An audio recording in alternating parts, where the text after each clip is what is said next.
আসসালামু আলাইকুম ওয়া রাহমাতুল্লাহ। আচ্ছা, আমাদের বীজগণিত আলহামদুলিল্লাহ শেষ হয়ে গেছে। এখন আমরা যে জিনিসটা দেখব, এটা হচ্ছে সমীকরণ সমাধান। খুব গুরুত্বপূর্ণ একটা টপিক। সমীকরণ সমাধান যে জিনিসটা, এই এখানে আমরা কিছু সমীকরণকে সমাধান করব। মানে আমাদের ২-৩ টা সমীকরণ দেওয়া থাকবে। দেখলে বুঝে আসবে। আমরা আজকে অপনয়ন জিনিসটাকে শিখব ইনশাআল্লাহ। আমাদেরকে দেওয়া আছে যে 2a plus 4b is equal to 10। আচ্ছা, এটা দেওয়া। আর আমাকে দেওয়া কি 3a plus 2b, এটাকে দেওয়া হচ্ছে আমাকে 7 দেওয়া। আচ্ছা, আমাকে এখানে দুইটা জিনিস দেওয়া আছে যে এই দুইটাকে যোগ করলে আমার 10 আসছে, আর এই যে এটা আমার মান আসছে 7। এখন আমার যেটা করতে হবে যে এ কত, এ দিয়ে কত বুঝাইতেছি, বি দিয়ে আমাকে এখানে কত বুঝাইতেছে, এ ইজ ইকুয়াল টু কত বা বি ইজ ইকুয়াল টু কত। আচ্ছা, এই জিনিসটা আজকে সমাধান করে দেখবো ইনশাআল্লাহ। আচ্ছা, এখন আমরা যদি খেয়াল করি, আমাদের অপনয়ন শব্দের অর্থ যে আমাদের যোগ বা বিয়োগ করে কোনো কিছু বের করতে হবে। নয়ন দ্বারা মূলত বিয়োগ বোঝায়। আচ্ছা, এখন আমরা কখন যোগ করব বা কখন বিয়োগ করব। আচ্ছা, এখানে আমাদের কিছু রুলস মাথায় রাখতে হবে যে যদি আমাদের একই রকমের চিহ্ন থাকে তাহলে আমাদের বিয়োগ করতে হবে। আমি যেটাকে কাটবো, যে কোনো একটা সংখ্যাকে আমরা কি করতে হয়, যোগ অথবা বিয়োগ করে সম্পূর্ণ কেটে ফেলতে হয়, মানে সম্পূর্ণ একেবারে এখানে সমীকরণে থাকবেই না, একবারে কাইটেই ফেলতে হবে। আচ্ছা, কেমনে, যেটাকে আমি ধরেন আমি এখান থেকে বি কেটে ফেলবো, তাহলে আমি মনে রাখবো যদি একই রকমের চিহ্ন থাকে তাহলে আমাদের কি করতে হবে, বিয়োগ করতে হবে। আর যদি ভিন্ন রকমের চিহ্ন থাকতো তাহলে আমাদের কি করতে হইতো, যোগ করতে হইতো। এই তো মাশাআল্লাহ, আমরা বুঝতে পারছি। আচ্ছা, দেখি আমি এখানে দেখতেছি একই রকমের চিহ্ন আছে, তাহলে আমাদের এখানে কি করতে হবে, বিয়োগ করতে হবে। আচ্ছা, এটা গেল। দ্বিতীয় কথা, আমাদের ১ নাম্বার কথা হচ্ছে কি, একই রকমের চিহ্ন থাকলে আমাদের কি করতে হবে, এখানে বিয়োগ করতে হবে। আচ্ছা, এটা আমাদের ১ নাম্বার কথা হয়ে গেল, আমরা বুঝতে পারছি। ওকে, ২ নাম্বার গুরুত্বপূর্ণ কথা, আমরা যাকে কাটবো ওর সামনে যে সংখ্যাটা থাকবে এই সংখ্যাটা দিয়ে আমি অপর সমীকরণটাকে গুণ দিব। তাহলে আমি এখানে যদি সমীকরণ নাম্বার দেই, ১ নাম্বার সমীকরণ আর এটা আমাদের ২ নম্বর সমীকরণ। তাহলে আমি ৪ দিয়ে গুণ দিব এই ২ নম্বর সমীকরণকে, এখানে ২ লেখা, ২ দিয়ে আমি গুণ দিব আমি কাকে, ১ নম্বর সমীকরণকে। আচ্ছা, গুণ দিয়ে দেই, মানে আমরা তো ফার্স্টে দেখলাম ১ নং আর ২ নং কে বিয়োগ করা লাগবে, এটা আমরা জানি একই রকমের চিহ্ন। খুব গুরুত্বপূর্ণ জিনিস মাথায় রাখা দরকার।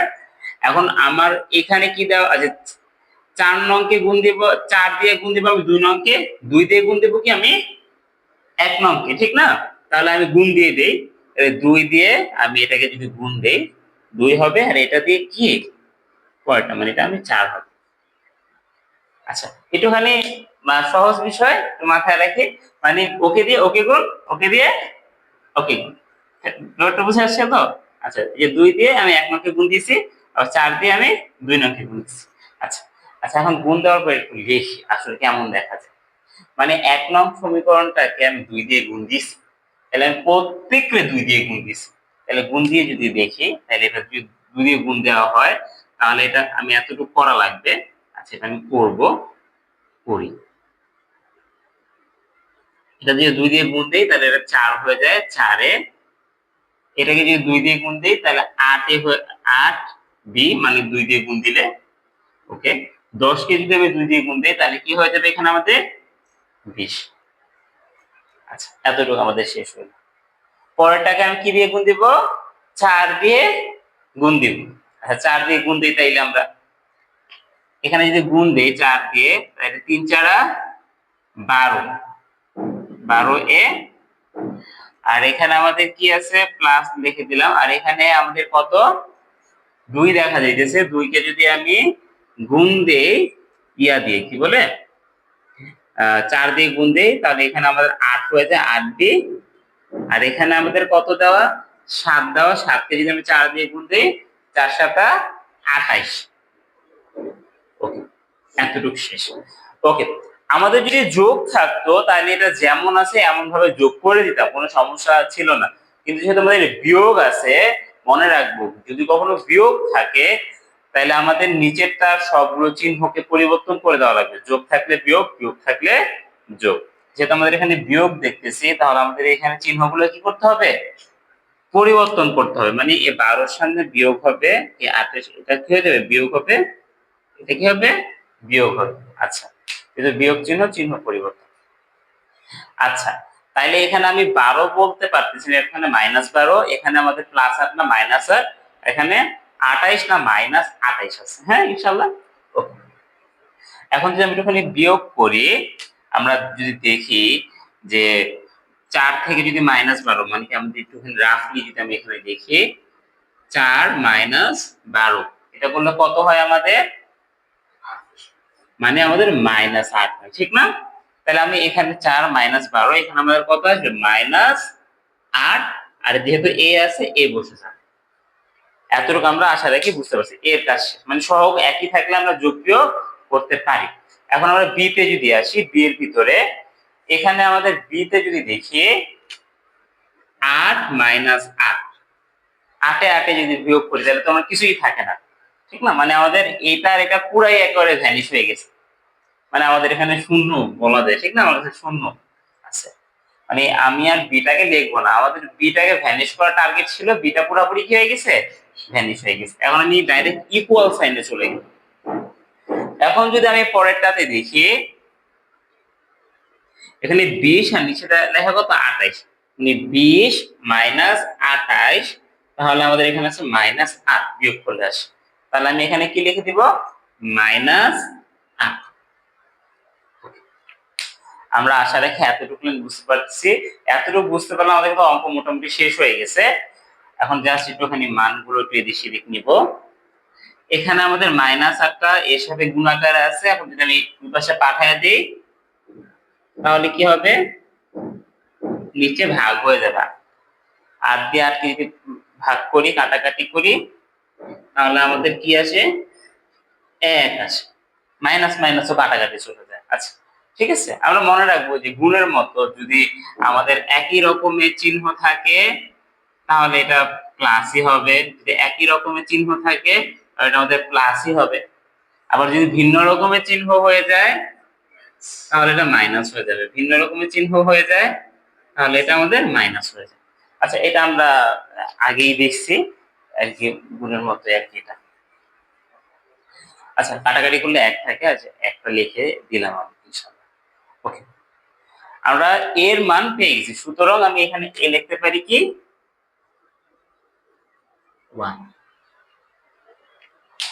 আমরা এর মান যখন পাওয়া যাব, আরেকটুখানি কাজ করতে হবে, এর মান যে কোনো একটা সমীকরণে আমি বসাবো। 1 নং-এ বসাইতে পারি, 2 নং-এও বসাইতে পারি। আমি এর মান 1 নং-এ বসাই, এ এর মান 1 নং-এ বসাই। এর মান যদি আমি 1 নং-এ বসায় দিই তাহলে আমাদের এটা কত ছিল, 2 into 1 plus 4b is equal to 10। আচ্ছা, আমার 1 নং-এ তো এই জিনিসটা ছিল, এর জায়গাটায় জাস্ট আমি এর মান কত ছিল, 1, এর জন্য আমি কি বসাই দিছি, 1 বসাই দিছি। আচ্ছা, পরে যদি একটু আমি সমাধান করি, এই দুটাকে যদি গুণ করে দিই তাহলে 2 আসে, 4b is equal to 10। আমি 2টা যদি এই পাশ থেকে ওই পাশে চলে যায় তাহলে কি হয়ে যাবে, আমাদের -2 হয়ে যাবে, ঠিক না? মানে এখানে +2 পাশে গেলে কি হয়ে যাবে, -2 হয়ে যাবে। আর আমাদের পক্ষান্তর হইতেছে মেইন জিনিসটা যেটা হইতেছে। আচ্ছা, 8 হয়ে গেল, আর সংখ্যা তো লেখা যায়। এখন আমি যদি 4টাকে যদি আমি এই পাশ থেকে ওই পাশে নিয়ে যাই তাহলে কি হয়ে যাবে, গুণ থাকলে ভাগ হয়ে যাবে, ঠিক না? 8/4, সুতরাং আমাদের এখানে আসে কত, 2 আসে। আচ্ছা, আমরা যদি পক্ষান্তরের নিয়ম অনুসারে করতাম তাহলে কি হইতো, 2টাকে আমরা ওই পাশ থেকে এই পাশে নিয়ে গেছি, যোগ থাকলে বিয়োগ হয়ে যাবে, আর আসলে এখানে যেটা সংখ্যাটা আছে ওইটা উপরে থেকে গুণ থাকলে নিচে গেলে কি হয়ে যাবে, ভাগ হয়ে যাবে। আর যেহেতু আমাদের তো সংখ্যা তো করে করে ছোট করেই নিয়ে যাওয়া যায় জিনিসটা। তাহলে আমাদের বির মান কত আসলো, 2 আসলো। তাহলে আমি এর মানও পেয়ে গেলাম, বির মানও পেয়ে গেলাম। তাহলে আমাদের যেটা টার্গেট ছিল, আচ্ছা আমরা এখানে আচ্ছা নিচেই লিখে দিই, জায়গায় আছে নির্ণীয় এ বি, ঠিক না? এ বির মান কত আসলো, এর মান হচ্ছে আমাদের 1, বির মান কত আসছে 2। এ হচ্ছে আমাদের 1, বি দিয়ে আমাদের কি বোঝাইতেছে, সরি বি দিয়ে আমাদের 2 বোঝাইতেছে। এই যে আমাদের অ্যান্সার হয়নি। আসসালামু আলাইকুম।